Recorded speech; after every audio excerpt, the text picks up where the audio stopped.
اور اس میں جو سب سے دور دراز علاقے ہیں، بھکر ہو گیا، میاں والی ہو گیا، یہ سارے ہم نے ایریاز وزٹ کیے، اور ابھی میں جھنگ کے بھی ایریاز کو وزٹ کر کے آ رہا ہوں۔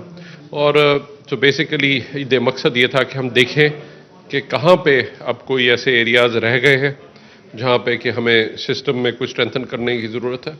سو آبویسلی جو دور دراز علاقے ہیں جہاں پہ اگر کسی کی کوئی ہیڈ انجری ہو جائے، کوئی ملٹیپل فریکچرز کے ساتھ پیشنٹ ہے جس کو کہ امیڈیٹ انٹرونشن کی ضرورت ہے، کوئی کارڈیک پیشنٹ ہے جس کو امیڈیٹ انٹرونشن کی ضرورت ہے، تو ان کو بر وقت علاج کے لیے کوئی ایسی حکمت عملی بنائی جائے۔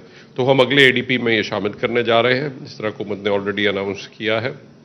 اور اسی طرح سے ساتھ ساتھ ہم موٹر ویز کے اوپر بھی تمام پنجاب میں اسپیشلی ساؤتھ سے جو موٹر ویز آ رہے ہیں، کچھ نئے موٹر ویز بنے جن پہ کوریج نہیں ہے، ان کو بھی ہم پورے پنجاب میں کوریج دے رہے ہوں گے تاکہ خدا نخواستہ کوئی بھی ایمرجنسی ہو تو اس پہ ہم بر وقت رسپونڈ کر سکیں، اور عوام کو یہ احساس تحفظ ہو پورے پنجاب کے اندر، دن ہو چاہے رات، آندھی ہو چاہے طوفان زلزلہ ہو چاہے آگ، کوئی بھی حادثہ ہو جائے تو وہ ایک نمبر ڈائل کریں گے تو ان کو بر وقت مدد ملے گی یہاں پہ۔ اور یہ آج میں سمجھتا ہوں بہت بڑی چیز ہے کہ یہ پورا سسٹم جو ہے جو ایریاز رہ گئے تھے وہاں پہ بھی انشاءاللہ آپریشن ہو جائے گا تمام تحصیلوں کے بعد۔ سر ایئر ایمبولینس کے حوالے سے آگاہ کیجیے گا کہ اس پہ کس طرح کام کریں گے، کیا ڈویژن میں ہوگی یا پورے صوبے کے لیے ایک ایمبولینس ہوگی؟ جی ہم اس کے اوپر پوری ورکنگ اور فیزیبلٹی ہوئی ہے، کچھ ایریاز ہم نے آئیڈینٹیفائی کیے ہیں کہاں پہ ہمیں ضرورت ہے، جہاں پہ بس کیونکہ ہمارا سینٹرل پنجاب کا ایریا دیکھیں تو وہ آدھے سے 1 گھنٹے پہ آج آپ کو فیسلٹیز مل جاتی ہیں، لیکن کچھ ہمارے ایسے ایریاز ہیں ساؤتھ میں اور کچھ ایسے نارتھ کے اندر جہاں پہ کہ آبویسلی اتنی جلدی پہنچانا کیونکہ دور دراز ہے علاقے اور وہاں پہ اتنا بڑے انویسٹمنٹ کر کے اتنا بڑا ہسپتال بھی بنانا وہ فیزیبل نہیں ہے۔ تو ایسے ایریاز کے لیے ساری دنیا میں ایک سسٹم ہوتا ہے کہ وہاں پہ ہم ایسے جو شدید زخمی لوگ ہیں یا ان کو فوراً علاج کی ضرورت ہے اسپیشلائز کیئر کی تو ان کو پہ شفٹ کیا جاتا ہے۔ اس کے لیے ہم نے کچھ پوائنٹس آئیڈینٹیفائی کیے ہیں، وہ انشاءاللہ ڈسکس کرنے کے بعد ہم فائنلائز کر کے تو انشاءاللہ اناؤنس کریں گے۔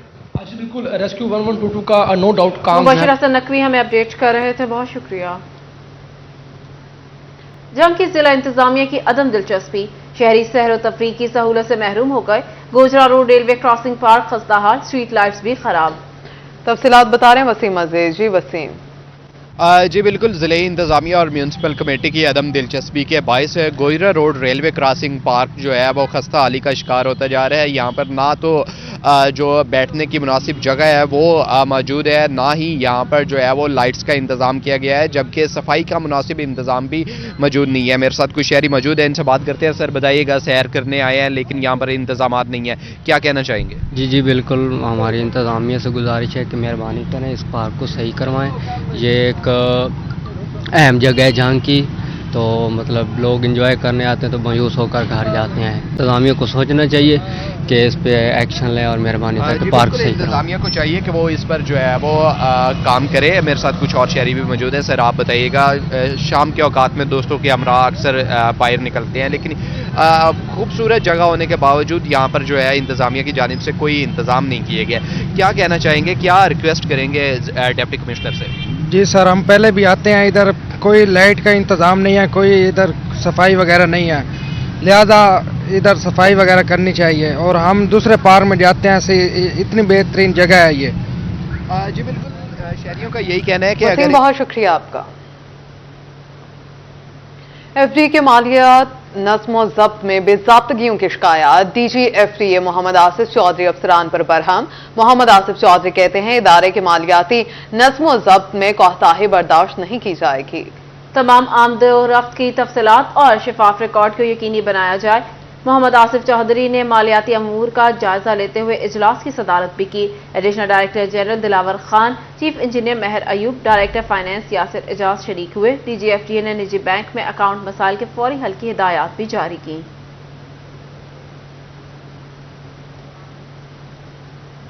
تعلیمی ادارے TMUC کے زیر اہتمام ایک روزہ جاب فیئر کا انعقاد کیا گیا۔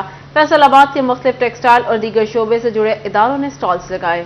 تفصیلات بتا رہے ہیں شہراز پر۔ جی شہراز۔ جو بالکل اس وقت TMUC کی جانب سے جاب فیئر جو منعقد کیے گیا سال 2024 کے لیے، اس میں کیا اپرچونٹیز ہوں گی اسٹوڈنٹس کے لیے، اس پر گفتگو کرنے کے لیے ہمارے ساتھ موجود ہیں یہاں پر جنہوں نے سٹالز لگائے ہوئے ہیں، اور سٹالز کا مقصد کیا ہے اور یہاں سے جو طالب علم ہیں، جو اسٹوڈنٹس ہیں، ان کو کسی طریقے سے اپرچونٹیز مل سکتی ہے، ان سے گفتگو کرتے ہیں۔ السلام علیکم سر۔ وعلیکم، کیسے ہیں آپ؟ اللہ کا شکر۔ اچھا، مجھے بتائیے گا آپ کا سٹال جاب فیئر میں جو کس حوالے سے؟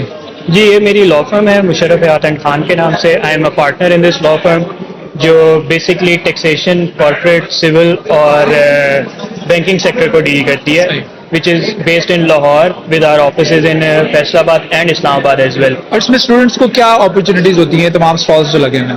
یہاں پہ اسٹوڈنٹس کو اپنے کیریئر سٹارٹ ہونے سے پہلے ڈفرینٹ قسم کی جو اچھی اور بڑی کمپنیز ہیں ان کے ساتھ انٹریکٹ کرنے کا موقع ملتا ہے کہ وہ کر کیا رہے ہیں اور تاکہ ان کو اپنی جو ڈگریز ہیں ان کو کس طرح سے فردر شیپ اپ کرنا پڑے گا تاکہ وہ ٹاپ ٹیئر جو امپلائرز ہیں ان کے ساتھ ایک اچھا ریلیشن شپ بلڈ کر سکیں. یہ کتنا ضروری ہے جاب فیئرز منعقد کروانا تاکہ اسٹوڈنٹ بلینک نہ ہو جب وہ پریکٹیکل لائف میں آئے, پریگمیٹیکلی وہ لائف میں آئے تو اس کو پتا ہو عملی طور پر کہ میں نے کون سی لائن کو سلیکٹ کرنا ہے, بجائے اس کے کہ وہ میتھس کمیونیکیشن کرتا ہے اور چلا وہ کامرس میں جاتا ہے, کامرس کرتا ہے چلا وہ کسی اور لائن میں چلتا ہے. تو میرے خیال میں یہ ڈفرینس جو ہے وہ اس وجہ سے آتا ہے کیونکہ ایسے جاب فیئرز منعقد نہیں ہوتے. بالکل, کیونکہ ایز اے اسٹوڈنٹ آپ کو اس چیز کے بارے میں جو پریکٹیکل ایکسپیرینس ہے اس کے بارے میں آپ کو نہیں پتا ہوتا. What you are doing is you are sticking to your books.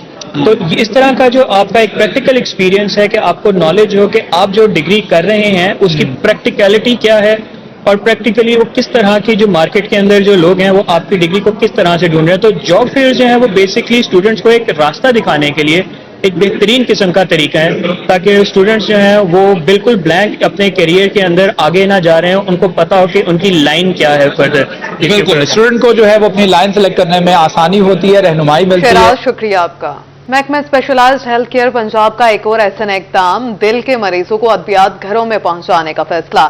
2200 سے زائد مریض انسٹیٹیوٹ آف کارڈیالوجی اسپتال میں آتے ہیں. فیصل آباد میں دل کے مریضوں کے لیے بڑی خبر, اب دل کے مریضوں کو اسپتال نہیں جانا پڑے گا. محکمہ اسپیشلائزڈ ہیلتھ کیئر کی جانب سے دل کے رجسٹرڈ مریضوں کو ان کی ادویات گھروں میں پہنچانے کا فیصلہ کیا گیا. MSFIC ہسپتال ڈاکٹر ندیم نے کہا کہ 2200 سے زائد مریض ادویات لینے کے لیے انسٹیٹیوٹ آف کارڈیالوجی اسپتال میں روزانہ کی بنیاد پر آتے ہیں. سرگودا, خوشاب, میاں ٹوبہ, چنیوٹ, جھنگ سمیت دیگر اضلاع سے مریض آ رہے ہیں. منتھلی بیسس پہ پیشنٹ جو ہے میڈیسن ہاسپٹل سے آ کے لیتے تھے, تو اب گورنمنٹ کا فوکس اس پہ ہے کہ جو پیشنٹس جو ہیں ہمارے پاس, آپ کو پتہ ہے ڈفرینٹ ڈسٹرکٹس پہ سے آتے ہیں, جھنگ سے, سرگودا سے, سمندری سے, جڑا والا سے, تو یہ ہے کہ میڈیسن جو ہے ان کی دہلیز پہ, ان کے گھر پہ تک پہنچائی جائے. دل کے مریضوں کو ان کی دہلیز پر ادویات پہنچانا ایک بہت بڑا اقدام ہوگا. 1 ماہ تک ادویات مریضوں کے گھر پہنچنا شروع ہو جائیں گی. حکومت دل کے مریضوں کو ادویات کی فراہمی کے لیے طریقہ کار بنا رہی ہے.